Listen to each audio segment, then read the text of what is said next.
কোরআন শরীফের আগে পারাইছে, পাড়ায় হেরে কোরআন শরীফের ওই শীর্ষে সিরে আগুন ধরাই দিবার গেছে। তখন আমরা সবাই এটার ভিড়ে নিয়ে পরে এই করছি।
ভাই দাবি করছিলাম ভাই দাবি করছিলাম ভাই। আমি ভিড়ে বের গেছি, আমার বড় ভাই ভিড়ে বের গেছে, আমার কাহা ভিড়ে বের গেছে, আমার চাচারে ভালাই দিছে, আমার করছি আমি তোর বাবার আর মায়ের মারতেছে, আমি তোর ভিড়াইছি। এর লাগে আমার ভাই যেতেছে বারে বারে আমার মারবো, আমার মারবেন না পায়ে ওর ওর ভাইটাইছে, ভাইটা এর কোরআন শরীফের ওর মায়ের আগে মারছে, ভাইটা এর ওর মায়ের মাইরে পরে কোরআন শরীফ বাইর করছে, বাইর করে কোরআন শরীফের আগে পারাইছে, পাড়ায় হেরে কোরআন শরীফের ওই শীর্ষে সিরে আগুন ধরাই দিবার গেছে। তখন আমরা সবাই এটার ভিড়ে নিয়ে পরে এই করছি। সবাই আমার কথা শুনেন, শুনেন আমার কথা, যুবক ভাইয়েরা আমার কথা শুনেন, যুবক ভাইয়েরা আমার কথা শুনেন। আপনার থেকে আমার রক্ত এখন বেশি গরম হয়ে আছে। আমি কোরআন ছোট থেকে পড়তেছি, আমি কোরআনের হাদিস পড়তেছি, আপনার থেকে আমার রক্ত গরম বেশি আছে। কিন্তু আমি আমি প্রশাসনের জন্য বলতেছি না। মৌলানা কাশেম সাহেব উনি মুরব্বী, পুরা জামালপুর প্রশাসনের যে জেলা আছে পুরাটুকের উনি মুরব্বী, উনি ফোন দিছিল, উনি কাল বিচার করা ছাড়া আইনের ভিতর থেকে উনি জেলখানা থেকে কেউ ছাড়াই নিয়ে আসতে পারবে না।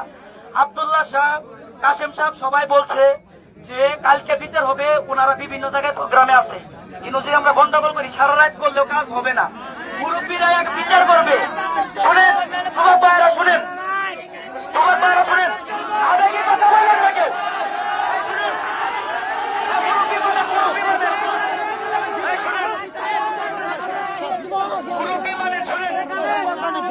আলেমুলামা যদি না মানেন তাহলে হবে না ভাই। আলেমুলামা মানেন, কিন্তু কোনো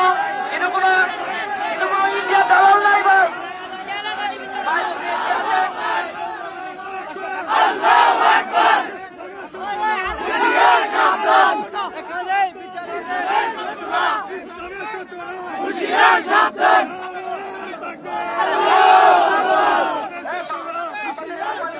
মামুন ভাই আসছে, কেউ চিল্লাচিল্লি করবেন না, উনি আসছে, এখন আর কোনো কথা বলার সুযোগ নাই।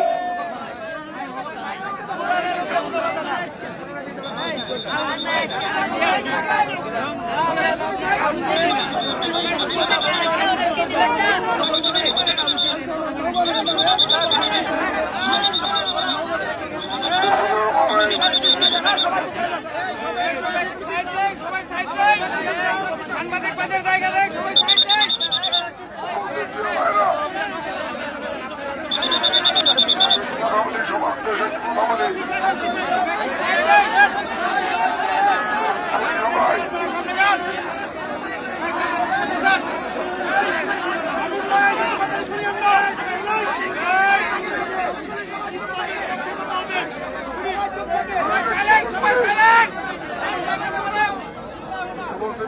ভাইরা, আমরা সবাই মুসলমান, আমাদের ধর্মীয় সেন্টিমেন্টটা অনেক অনেক বড়। এটা আমাদের ধর্মীয় সেন্টিমেন্টের মধ্যে আমরা সকলে শ্রদ্ধাশীল।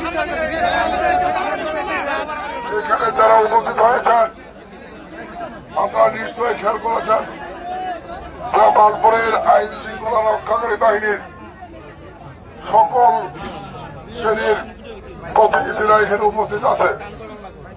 এখানে যে ঘটনা আমরা শুনেছি, এনে প্রশাসনের লোক আছে, জেলা প্রশাসনের লোক আছে, পুলিশ প্রশাসনের লোক আছে, সেনাবাহিনীর লোক আছে। যে ঘটনা আমরা শুনেছি, মুসলমান হিসেবে এটা আমাদের ধর্মীয় সেন্টিমেন্টে আঘাত আনবে, এটাই স্বাভাবিক, এটাই বাস্তব, এটা অস্বীকার করার কোনো সুযোগ নাই। একই সাথে একটা বিষয় আমাদের অনুধাবন করতে হবে যে আমরা আইন নিজের হাতে তুলে নেব না। যে ঘটনা ঘটাইছে তাকে আমরা আইন শৃঙ্খলা রক্ষাকারী বাসে সুপর্দ করব, যথাযথ আইনগত ব্যবস্থা নেওয়া হবে, যথাযথ আইনগত ব্যবস্থা নেওয়া হবে। ও যে অন্যায় করছে আরেকটা অন্যায় দিয়ে সেটাকে মানে পরিস্থিতি নষ্ট করা ঠিক হবে না। এটা আমি আপনাদের কাছে বিনয়ের সাথে অনুরোধ করি, সকলকে এটা বুঝতে হবে, এটা সকলকে বুঝতে হবে। আমরা মুসলমান, আমরাও এটা আমাদের মনে আঘাত এনেছে, এটা আইন শৃঙ্খলা বাহিনী যারা আছে তাদের মনে আঘাত এনেছে, কিন্তু এটা যথাযথ পদক্ষেপ হচ্ছে আইন শৃঙ্খলা রক্ষাকারী বাহিনীর কাছে সুপর্দ করা, যথাযথ আইনগত পদক্ষেপ নেওয়া হবে।